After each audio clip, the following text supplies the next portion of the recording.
Jom kita pergi hantar vitamin set TB ni pada customer dekat Ulu Yam.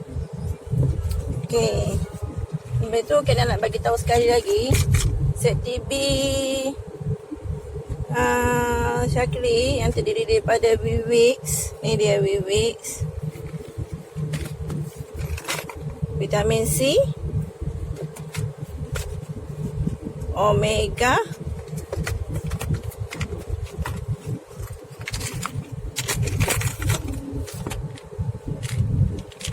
dan juga Galix. Set TB ni customer order hari tu, kena tak dapat nak hantar sebab balik kampung. Hari ni kena hantar lah, kesian dia tunggu dah. Okey, siapa nak set TB boleh Roger Kena 017-278-5151. Set TB Syakli. Tapi kalau makan set TB Syakli ni, janganlah skip pula makan ubat doktor tahu. Ini sebagai makanan tambahan je. So, kurangnya ikutlah arahan doktor ya. Okey, bye.